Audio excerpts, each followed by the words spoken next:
Good morning, Western Visayas, and we are happy to be back sa ating regular program every Sunday. I talk with Christy on our iChannel Multimedia Production.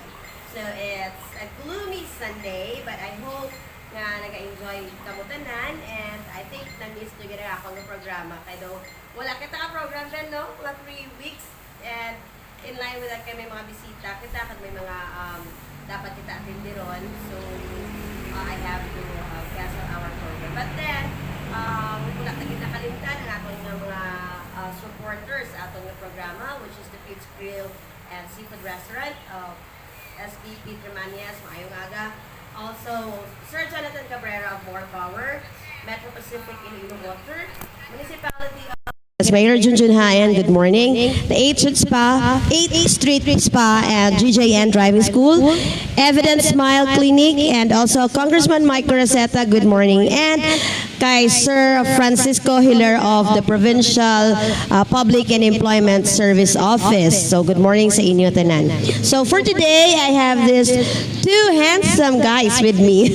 So maistorya kita, and we will talk about the importance ng aton nga eyesight, no? So first and foremost, let me introduce to you Dr. Nataniel Paul Chan, the Medical Director of Borought Lasik Center. Good morning, sir. Mayong aga sa tanan nga nagatanaw subong nga aga sa aton sa programa. Mayong aga sa tanan. And next is Mr. Karlo Sanchez, the Business Development Head of Borought Lasik Center. Good morning, sir. Good morning. Good morning, everyone. We're very happy that you guys invited. So thank you. Thank you. Welcome back again sa Iloilo. Ilang beses na ba? Marami na. Maraming beses na. The city's very nice. So I keep coming back then talaga. Yes, okay. So to start, we will talk about the importance ng aton nga, or paano ba natin, Doc, pinapahalagahan yung eyesight natin? Sige. Our vision is very important, no? Because without our vision, then definitely we cannot function normally in our day-to-day life, no? So, amo na nga importante siya, even from birth until adulthood. It's one of the most essential organs of our body. So in terms of trying to protect or trying to kumbaga paano ta ginaalagaan ng aton nga mata, no? So definitely constant eye check-up, no, with either with your optometrist or with your ophthalmologist. So just to make sure that everything's fine. Yes, okay. Thank you, Doc. So for now, we have this your clinic, no, which is the Borought Lasik Center. So can we explain to our viewers what is LASIK? Ano na siya, Doc? Kay mabas labi when it comes sa mga mata mo na LASIK, ano na siya man pasi magubaan mo na eyesight. So could you explain that to our viewers? So kung actually LASIK is an acronym for laser assisted in situ keratomelusis, no? So in simple terms, kung pasimplihon naton, iniisa ka laser procedure para nga makorek ang aton nga grado, no? So whether you are nearsighted, farsighted, and even now we have the technology to correct ang ginatawag nga presbyopia or ang inabala nga condition nga when you reach the age of 40, hindi ka nakabasa sa lapit. Dala na ko da. No? Oo. So inasubong may technology na kita nga ma-address naman na. So it's not only nearsightedness, farsightedness, astigmatism, but also presbyopia. So sa ini nga procedure, ang ginahimo, gina-laser man lang ang outer surface ng aton nga mata called the cornea so that it will be reshaped and manginami ang panulok mo din right after the procedure, maybe a day, 2 days after. Okay. So I believe nga ang clinic, the Borought Lasik Center, is the first in Iloilo, Sir Karlo? Yes, it's the first in Iloilo, no. Actually, even in the whole of Western Visayas, no.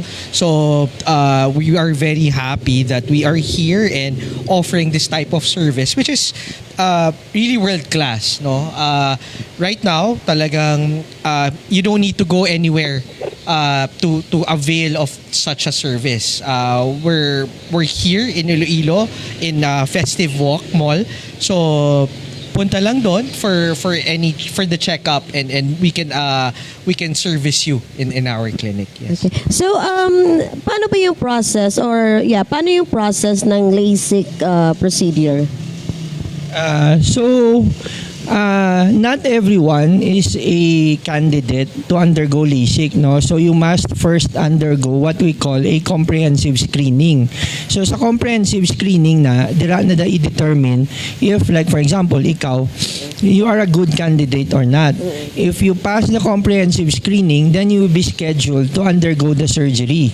The procedure itself will take like 10-15 minutes naman kadasig, no? Kag painless siya. The procedure itself is painless. Gina-prepare ka man no, both psychologically and physically para nga when you undergo the procedure, syempre hindi ka mangin anxious, hindi ka pagkulbaan. Pero the procedure itself is very quick, 15 minutes. For in the case of LASIK, the following day, you can already see 20/20. Okay, balik correct na jigid ng ang mata. Ang grado. Ang grado. Okay.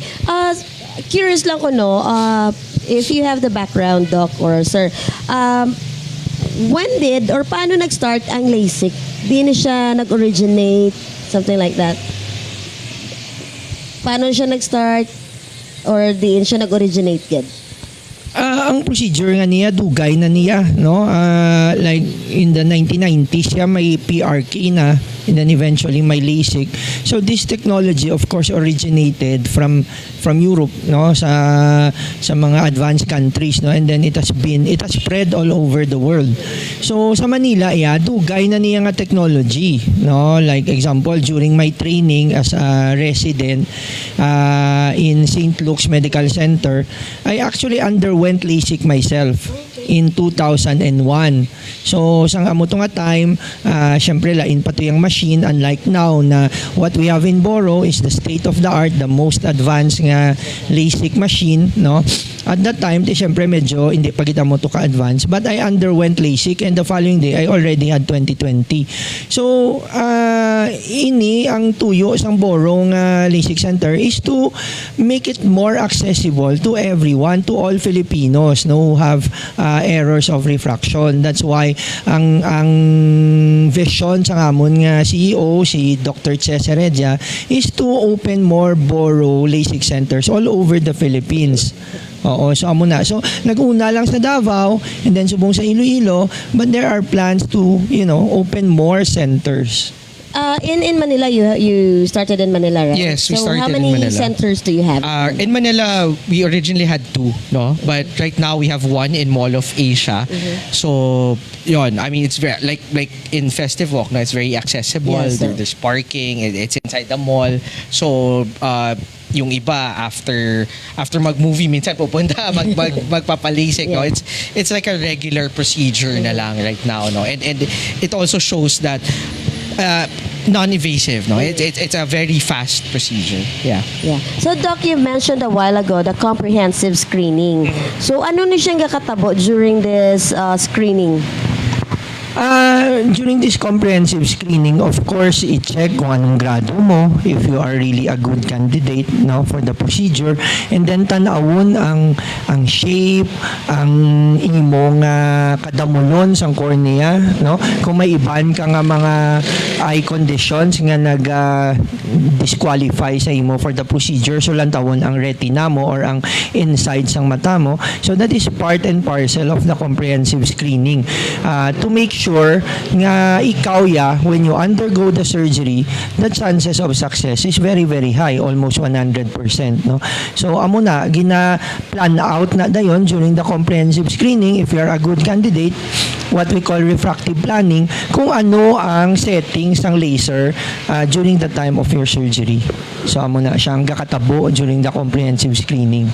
And then during sa procedure, tawag sini, lipot lang gid siya ang procedure nyo. Why is it nga ka-short na siya, Doc? Di ba usually surgery, kung isa, sometimes surgery, surgery, dugay niya mo to. Ang sa LASIK, why the procedure itself is like 15 minutes lang?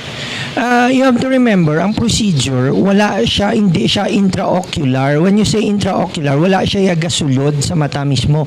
Sa surface lang siya sa mata, meaning sa cornea. And ang steps to do the surgery is very simple. Ang ginahimo lang, you just create a flap for LASIK and then you raise the flap. Ang flap na siya daw ang cover, no? Mahimo ka lang siyang daw, kumbaga daw lid kung sa mga, like example, ang ibing baso, takop, no? Maubra ka sa takop. Tapos, after which, i-expose mo na ang corneal bed and then i-laser na siya, which takes only a few seconds, no? Because of the modernity of the machines right now. Before, sa una, mas longer ang treatment time sa laser. Like example, sa una, several minutes. Now, seconds na lang yung pag-treat sa laser sa imo cornea mo. And then, after na siya ma-laser, ibalik mo lang na ang flap and then the procedure actually is already done. So, kumbaga, taken simply, amo lang gid na siyang ginaubra during the LASIK procedure. Okay. So, amot kayo na mention ko sa imo, Doc, no? I've read sa isa ka article, what's the difference between LASIK and the PRK?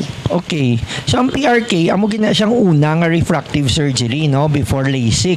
So, in PRK, ang ginahimo, daw, kundi ang imo nga cornea, no? Meaning the outer surface ang aton mata, may outermost covering na siya called the epithelium, no? So, kung sa panit, kung sa ang pinakasagwa isang panit nato, no?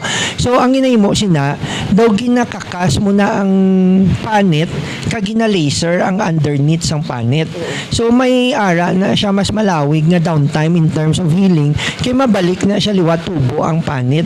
So, amo na siya ang PRK. Ang LASIK, amo to siya nasiling ko na, maubra lang tas ang flap, and then kumbaga kung daw ginlihap mong panit, ibalik mo man niya ang panit, hindi yung nga i-allow ng matubo liwat ang panit. So daw mo na siya siguro ang akong mapinsaran nga pinaka-simple nga analogy in terms of explaining the difference between PRK and LASIK. With PRK, mas malawig lang ya ang healing time kaya you will allow the skin or the epithelium to grow back. No? Unlike sa LASIK nga, pagbalik sa flap the following day, namin na pamatyagan mo. But basically, after maybe 1 month, the vision will be the same or will be equal for patients undergoing PRK and undergoing LASIK. So after Doc sang LASIK surgery, no, ano ya kalawig ang recovery time sang patient? Amo na sa nasiling ko kung ang LASIK, ang visual recovery is very fast. No? The following day, you can see 20/20, no, or near 20/20. And then, ang complete healing sa imo flap will take, pero wala ka na naman nabatsagan, ha? Though as if daw feeling mo na daw normal na, no? Pero ang complete healing sa wound will probably take maybe 2 weeks to a month. No? That's why we advise patients undergoing LASIK not to swim for around a month. No? Kaya para lang protection against infection, no? For PRK, it's a longer process, no? May gamay man gid siya nga pain initially, but we have already come up with certain steps to address that gamay nga pain. That's why now we put amnion, ang alina bala sa natawag sa placenta sang nanay, no? Gina-harvest na siya bong kay ginagamit na siya in so many areas of medicine. So, ang natawag na nga amnion, part na siya sa placenta. Subong, daw gina-cover na siya namon sa defect during the procedure para nga the patient will no longer feel any pain and then mataktak lang na siya. No, mas slough off lang na siya. And then, mas comfortable ng patient. But still, ang recovery time for ang visual recovery, although may marked improvement naman the following day, will take mga few weeks before nga daw maka-reach kagid sang perfect 20/20. That's for the PRK. But ang PRK nga ni amuning advice nga procedure for patients nga who will enter the uniform service, no, like mga military, kaya ba mo amo na ang prescribe nga procedure para sa ila if they have may mga grado kang kinanglan i-correct before sila mag-training. Even pilots, no? Yes, even pilots. They can do that. Kaya otherwise, kung di 2020 vision ang pilot, hindi siya kasulod. Di ba? Yes, oo. Di ba, Karlo? Yeah, same for me, no. I did my surgery I think September last year. Last year. That was a Friday kasi. Friday, syempre, yung takot and all because it's the eyes. I've been wearing glasses since I was young, no. Tapos Friday, I did the surgery super fast, no. Higa ka lang 15 minutes. You don't feel anything actually with the LASIK. I was advised to sleep it over until Saturday, next day. Next day, okay na ako. I can see properly. And then Sunday, I was already driving back to work Monday. So super fast, no? A lot of misconceptions din kasi, no, na syempre it's about the eyes, no, yung iba nga sabihin mabulag, whatever, no, but of course we won't offer this kind of service if it will affect the negative di ba, but yun ako personal experience and I keep sharing that especially with every time I'm in the clinic, no, when people are undergoing syempre kinakabahan and all, but yeah, after a few days you're back to normal but better eyes na.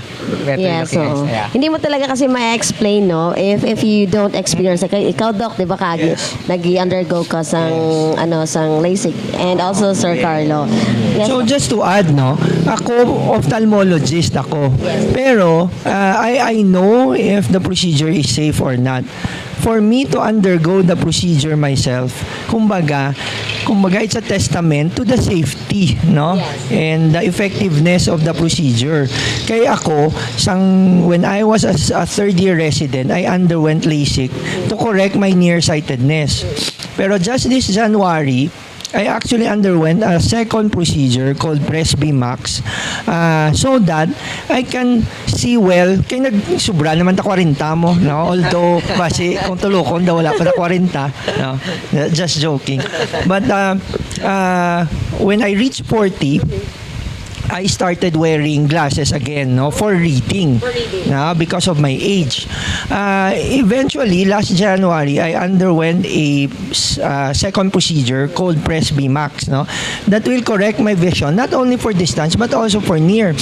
So subong kakita ko layo and lapit without wearing glasses, no, so I can use my cell phone without, looking for my reading glasses, no, and I can also see well from distance. So that's the advantage of undergoing this kind of procedure, no. So amo na. So this is actually a personal testimony. These are personal testimonies from the two of us na very very safe and very effective ang procedure. So with the modern technology, no, Sir Karlo and Doc, you underwent the surgery sa radiation bala sang cell phones or the computer, wala siya sang any effect with the surgery? Yeah, actually, amuna siya, I want to disabuse, no, the minds of our viewers and as well as of common people, no. When you say nga radiation sa cell phone, these are very minimal emission of radiation, which has actually very, very minimal and wala isang deleterious effects on the eyes. Oh, I didn't know that. Galing kay amo na bala, it's a common misconception, no. There are really no studies backing kumbaga this blue light, no, nga filter, etc. will protect the eye from later on macular degeneration. Kumbaga wala long-term studies, no. But of course, wala man malain kung paubra ka sang glasses, for example, if you need one nga may mga blue light nga filter, etc., no, for whatever it's worth. Pero kumbaga based on science, wala pa gid sang long-term studies that will really support nga you need all these filters to protect your eyes from from later on developing amo na macular degeneration or any other eye conditions nga amo na. Kay ko uli ang basong ginikanan ta. Sige ya cellphone da, sige ya TV da. Magguba ang mata nito hindi ako basa. Sa una pa na, no? Although, may truth man na da sa amo na nga statement, no? Especially for younger children. I'm also a pediatric ophthalmologist because sa bata, ang ginatawag nga myopia progression or ang pagtaas ang grado mo kung nearsighted ka is dependent on proven nga sa science, no? Nga dapat may exposure ka to sunlight. Because otherwise, your sclera or ang daw puti na mga parts ng matatabla, nagahumok siya. It becomes softer if it's not exposed to sunlight. And so, mas dasig siya mag-stretch, no? And then, also, near work, prolonged near work, which includes gadget use, reading, etc., can also kumbaga stimulate elongation of the eyeball, no? So kung i-combine mo ning two factors right now for young children, wala sila gagwa outdoors because they mostly stay at home, no, using gadgets, etc. So these two factors can contribute to the progression of nearsightedness, especially in young children, no? So amo na, so may truth naman na dira nga di ka nagay basa nga or hindi ka nagay gamit gadget because it can increase your grade. Sakto na. Pero that also means nga dapat may ara ka man genetic predisposition nga dapat ara man na sa inyo linya nga damo sa inyo nearsighted. Hindi lang sila nga amo lang na ang reasons. So Doc, like the kids, di ba? They're advised na magpa-araw, ganyan. Yes, That's part of the, okay. Now we know. Now we know. Good thing we have expert. Doc Paul. No, we've learned something, no? Yes. So, isa sa mga bagay nga dapat gali sa paghalong or take care sa aton nga eyesight is also the sunlight, Doc, no? Yes. Kinahanglan tagali ang sunlight. Hindi nga, iba, hindi ko magkuha kay mainit, masilaw. But then, it also helps gali nga maalagaan ang aton nga eyesight. Right. So, going back sa center, or sa clinic ninyo, so what are the amenities or ano ang mga ara sa sulod? Or ano yung nasa loob nakalimutan ko. Ano yung nasa loob ng clinic ninyo na ginagamit all throughout the procedure? Yeah, well, as what Doc Paul mentioned, we have different diagnostic machines that will screen you properly before you undergo the proper LASIK, no? Because again, you need to be qualified, no? There's a certain condition, there's a certain thickness of the cornea, no, that we need to check before you eventually yung laser na mismo. So I think there in the process may mga 3 to 4 machines that you have to undergo. Tapos after that, they'll talk to you about what to expect also.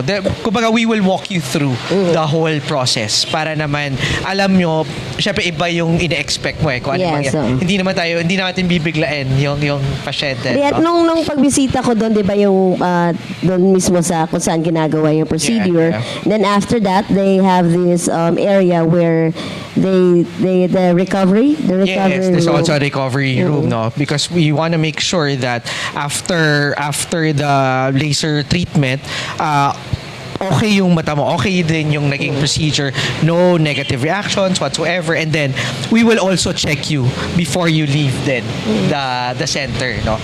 We want to make sure that once you go home, okay ka na, walang problema, and then the scheduled follow-ups would be done na right after. Okay. Doc, curious lang ko, no? What about those patients nga may other medical conditions bala, like they are diabetic or hypertension? Kung does it affect also nga kung mag-proceed sila sa surgery? Usually, ang amon ng mga patients, majority are young, no? So, usually in their early 20s, no? Kaya mugid na ang time nga ma-maximize mo ang benefit of LASIK because wala ka pa sang ginatawag nga condition nga presbyopia wherein you cannot read at near, no? Although, because of the advent of Presbymax, now, we're getting older patients, no, in their 40s and even in their 50s. Pero, for example, you're diabetic, may mga effect ang diabetes sa eye that will disqualify you from undergoing the procedure. For example, ipascreen ka na namon sa amon nga retina specialist in the person of Dr. Uy, no, to make sure nga wala ka diabetic retinopathy. Because just the mere presence of diabetic retinopathy will actually make it a relative contraindication. When you say relative, hindi man siya absolute, yun nga hindi ka na pwede. Pero you will be appraised nga, especially kung mild man lang ang imo nga diabetic retinopathy, no? Pero kung like mga severe na yung diabetic retinopathy, that's another story, no? So may mga certain nga mga nga conditions inside the eye as a complication of diabetes that will disqualify you. Pero the mere diagnosis of diabetes actually hindi man siya contraindicated for the procedure. Hypertension yet hindi man na contraindicated as long as your hypertension is controlled. Nga so much so nga during the procedure hindi ka man niya mag high blood, dira iya nga base nervouson ka gulpi kulbaan ka, no.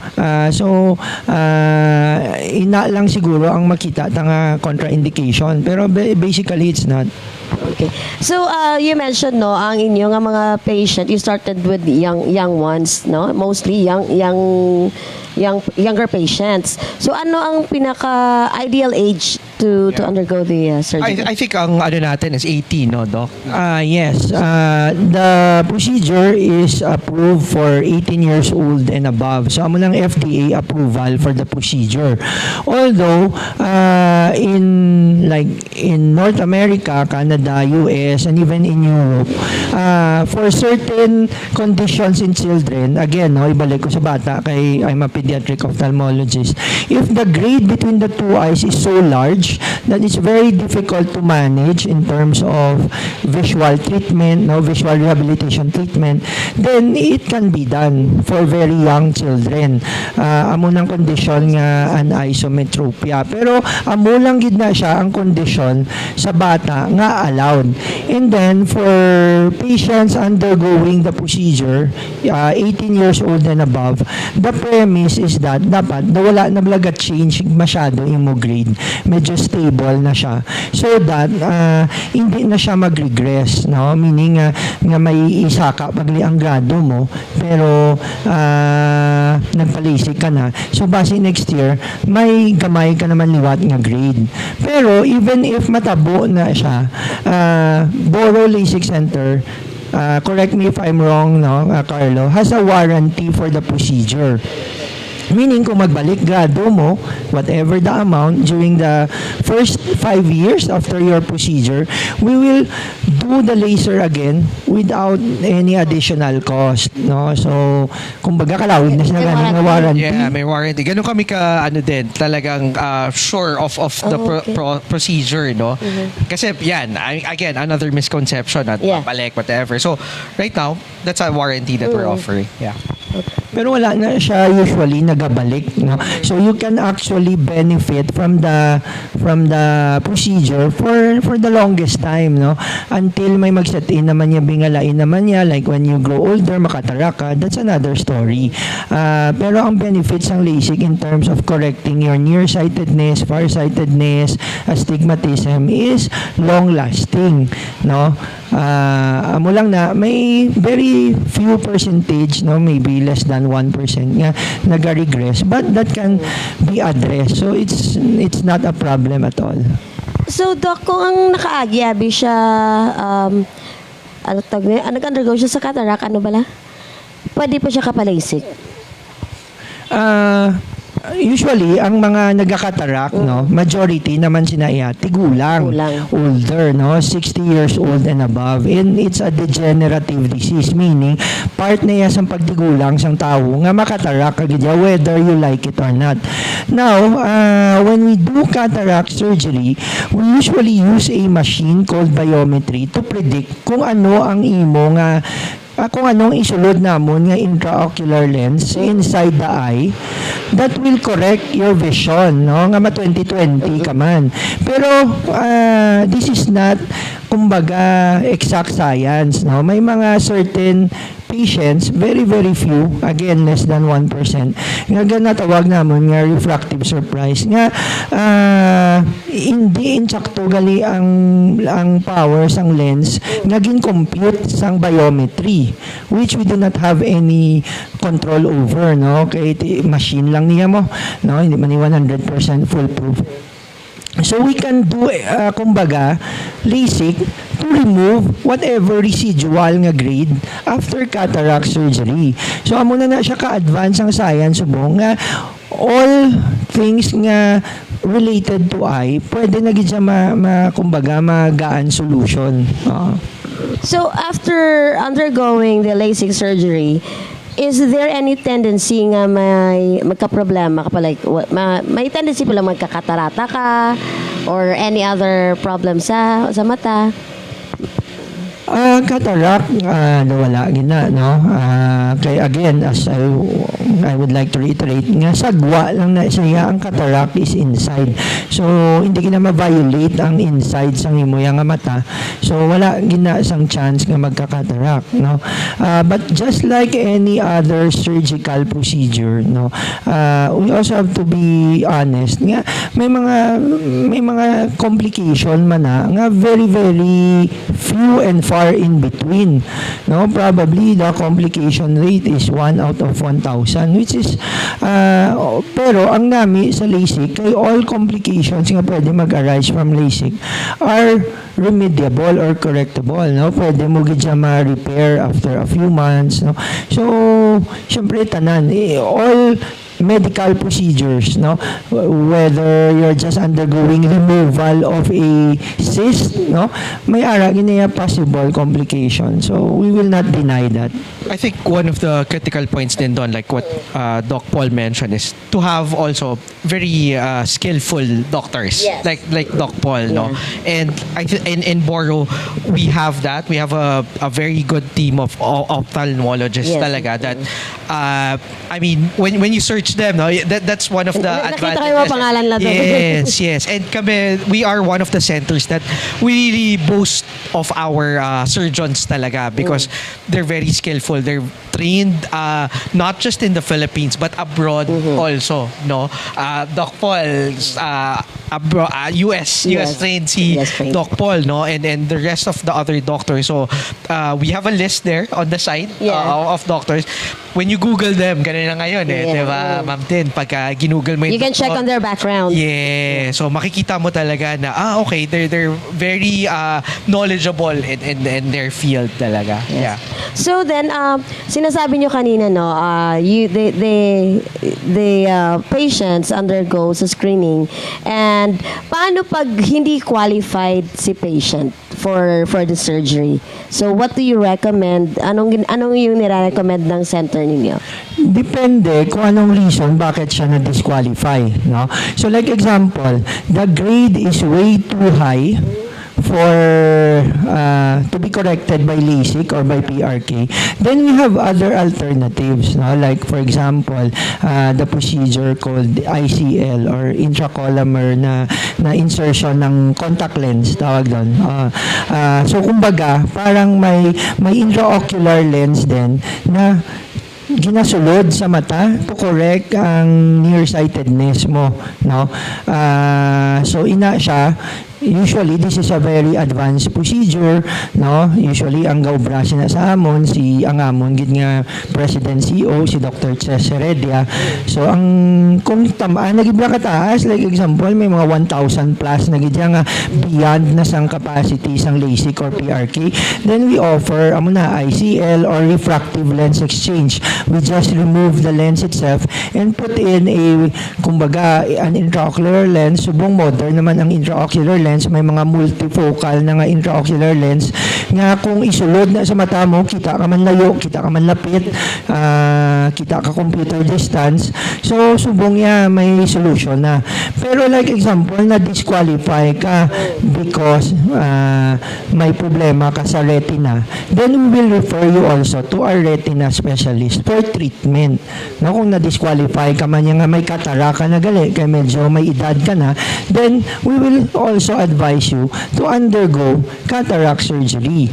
No? Kag may ara maniban nga mga conditions nga hindi isa pwede ilisik, like example frank keratoconus, no? Ang keratoconus daw cone shape ang imo cornea, kag grabe gid ang pagka-cone niya, hindi naman na prudent for us to advise nga operahan ka even if you are not a good candidate. So i-refer ka naman na namon niya sa cornea specialist, no, for the appropriate treatment of your keratoconus, no, which can involve actually or eventually corneal transplant. So amo naman niya. So damo may solusyon tanan.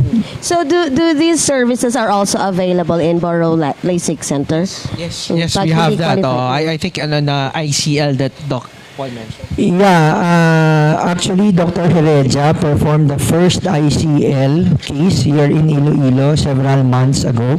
So that was the first na ICL na surgery done here in our city. No? And we expect more in the future.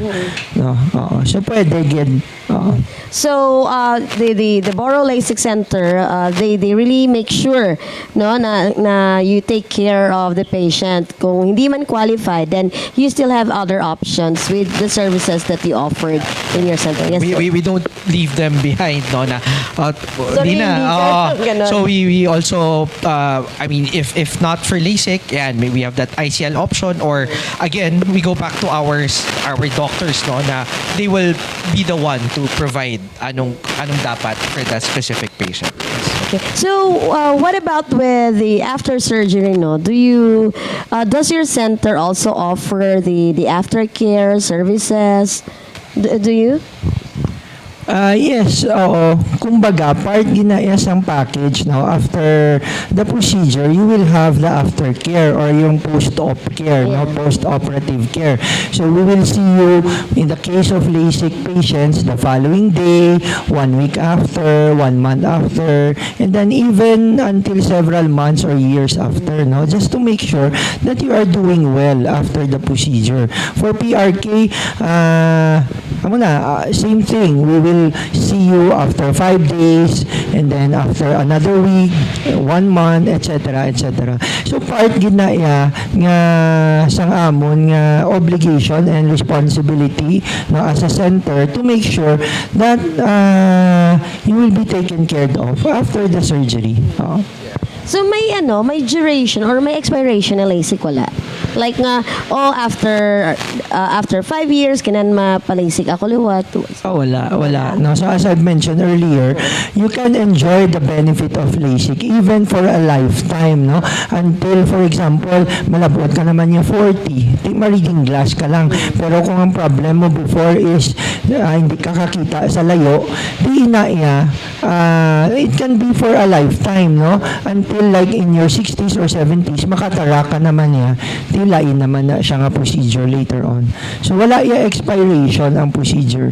Okay, and that's it. Just to add on the post-op care, no, after your LASIK, we give you a package na of all your drops na kailangan, no. So I think that sets you off for at least 2 weeks, no, and wala ka na talagang poproblemahin kasi you don't have to buy whatsoever, and talagang you just have to follow kung ano yung instructions on putting all the drops and all that. Yeah. So nasa package na yan. Yes. But then yung ng matao, no, pagkarinig ng LASIK, sabihin, it's expensive. So ano yung sagot natin dito? Ayoko pa LASIK kasi ang mahal, hindi kaya, hindi ko afford. Yeah, I think for every other things, no, it's an investment talaga. No, I mean, you have cell phones right now that are almost 100,000, diba? And medyo ito, after, like what Doc Paul mentioned kanina, ang cellphone kasi 2 years, 1 year, meron na naman bago. Like what Doc Paul mentioned, ito for life naman to eh. 'Di ba? And it's something that will make you see clearly, you know. And again, investment for yourself. So, yeah, 'di ba? Just to add, no, like example, antipara ka. No? So usually every year change ka antipara, di ba? So how much ang frame, how much ang lens na ginatakod sa antipara? So it can run in the thousands of pesos, di ba? So, pila? Oo, 3 to 5,000, barato na, no? Ang may mga antipara gani that can reach mga 40, 50,000. That's already near the cost of the procedure. So kung every year mo na obrahon, nga mapaubra ka antipara every year, no? So, like after 2 years, 3 years, 4 years, bawi mo na ang gin-invest mo sa LASIK, no? So, kumbaga mo na siyang advantage man sang LASIK. No? For those nga qualified. Yeah, actually, yun na nga, no? Like what Doc Paul mentioned. And for us right now, since we're officially launching on Monday, Tomorrow. It's gonna be yes, tomorrow. meron tayong promo. Yes. No, we have talagang kahit saan kang center pumunta, I don't think you can get that promo, no? And yeah, we were inviting you talaga to check it out and avail of that promo. And just to add, no, regarding the cost, example, available na hindi sa aton sa city nato, no, or sa province, no. So we should take advantage of that. Kaya if you want to go to Manila, for example, or to Cebu, maplete ka pa sa airplane, mahotel ka pa to several days because hindi ka man pwede nga pag-abot mo ilisik ka, puli ka, diba? So what you will do is you will probably stay for a few days for the comprehensive screening, for the post-op nga first day post-op care. So lawig tiniron mo to, mahotel ka, maplete ka to, makaon ka to, masakay ka sa aeroplano. So that will even probably double the cost, no? And aside from that, syempre, ang amon diri nga price nga point sa Iloilo is very comparable or even lower sa price sa Manila. So, I would enjoin everyone to take advantage of that privilege nga may ara na kita diri sa aton syudad kag probinsya sa Iloilo. And even for the entire Western Visayas, including Bacolod and Negros. Yes, okay. Tomorrow, actually, I believe, you're going to launch or open. Yes. Actually, open na kayo nung open January. Na. January was open, soft that launch. was a soft but opening. yeah, so now full blast na tayo. So yeah. Yeah, so watch out sa ilang promo, guys. Well, ang balit Doc Chan, the best doctor when I had LASIK. The procedure was so fast and painless. May fans ka na, Doc. Thank you. Thank you. Okay, so going back now, did you encounter any challenges, Doc, during the procedure? Syempre normal lang na, no, sa tanan nga procedure nga may level of difficulty man gid na iya, no. Like example lang, may ara iban nga patients nga they have very very small eyelid aperture, no, gamay blay lang nga mata. So we need to open the eyelids, no, in order for us to perform the procedure. So kung gamay mo eyelid, sometimes we have to stretch it further. So sometimes may discomfort gid sa patient, sometimes hindi mo ni makontrol because amo na yung anatomy sang mata niya mo gamay. So and then may iban man yung patients nga because during the procedure we will ask you to actually just look at the green light kay may green light ka man nga ginasundan mo. So may iban nga patients sometimes nga hindi sila bala ka concentrate mayo nga magtulok sa green light. So sometimes nagakadugayan ang procedure. No, basically those are the few things nga sometimes may encounter namon regularly. No, but nothing that nga mangindako gid nga problem in terms of the outcome of the procedure. So, Sir Karlo, until when po yung promo ninyo? The promo will run until the end of the month. Sabihin ko na ba yung presyo? Ano ba? So we're offering it at 55,000 Yeah. right now, no? Until Well, end of July. originally We're at 80,000 Laki ng tayo. discount, Medyo ah. malaki yung discount because actually since we're launching, Yes. medyo ito yung usually mga one-time introductory price natin. Yes, so we hope that a lot of you guys would check us out din talaga. Yeah. Yeah, so grab nyo na guys yung opportunity. Yes, Doc. Very generous ang Borought Lasik Center in terms of giving all these discounts and promos, no? Because the vision of our President CEO, Dr. Heredia, is to really make it accessible to ordinary Filipinos, no? So that eye care will no longer be perceived as a very expensive procedure. So kumbaga daw amo na bla, no? So as Yes. much as possible, he wants it to be accessible to everyone. So hindi lang sila nga ang Borought Lasik Center magabulig nga buligan ang eyesight ninyo, but then they also help you out nga ma-afford sa aton nga mga fellow Filipinos ang LASIK surgery. Kahit since nga ang eyesight naton is one of the most important senses nga ginagamit ta everyday or sa usual life ta. So Sir Karlo, once again, ano yung mga services na offered ng Borought Lasik Center? Yeah, so as the name goes, it's LASIK, no? So we offer LASIK surgery.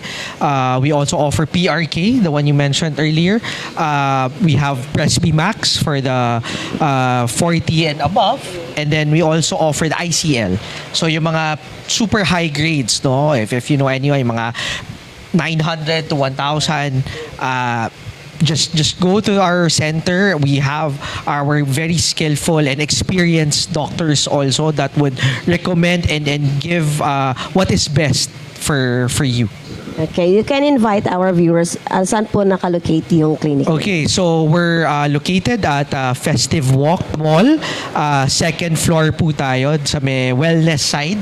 Doon tayo sa medyo likod po, no, sa baba ng cinema. So we hope everyone can visit us there. Mababait po ang mga staff natin at they will welcome you to our center. Salamat.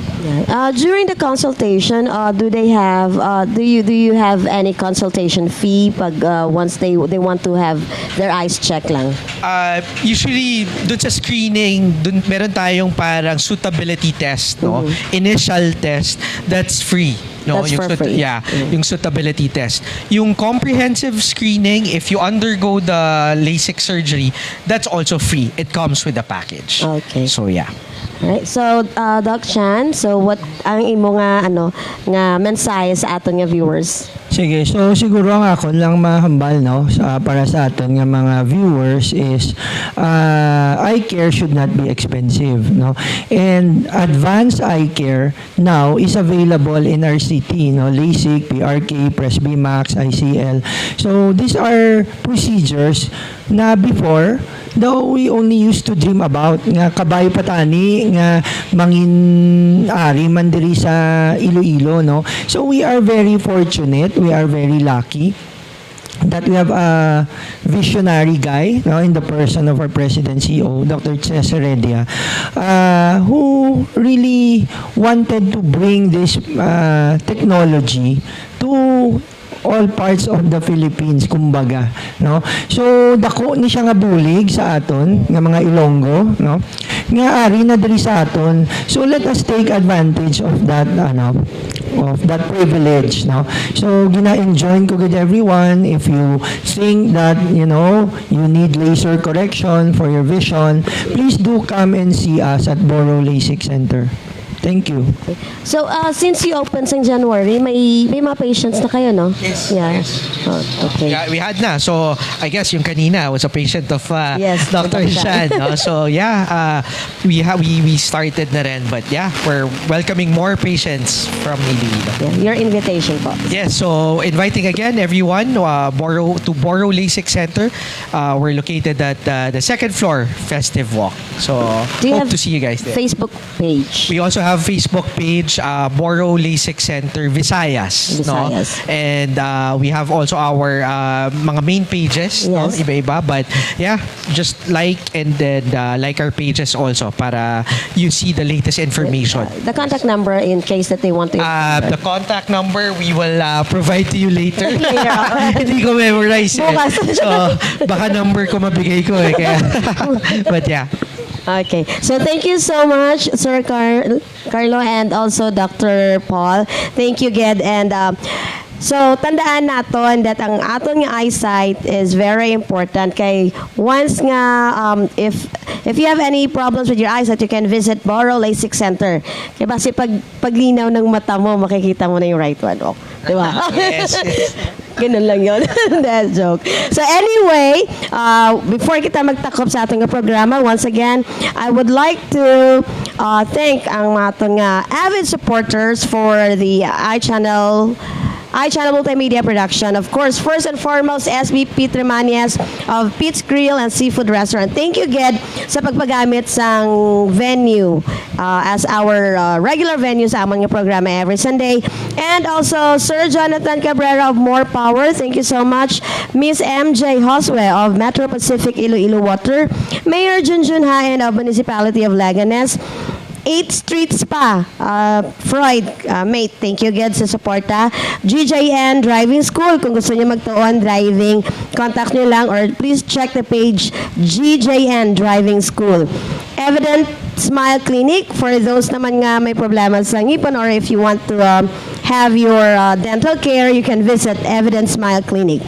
And also Congressman Mike Coraceta, thank you so much. And also to Mr. Francisco Hilaire of Provincial Public Employment Service Office. Thank you good sa inyong suporta. And once again, this is Christine Lunasco for I Talk with Christy, and I hope to see you again next Sunday. Have a pleasant Sunday, everyone. Good day. Thank you. Alright, thank you. Thank you. Ha? Tabo ka Sabihin ko sana na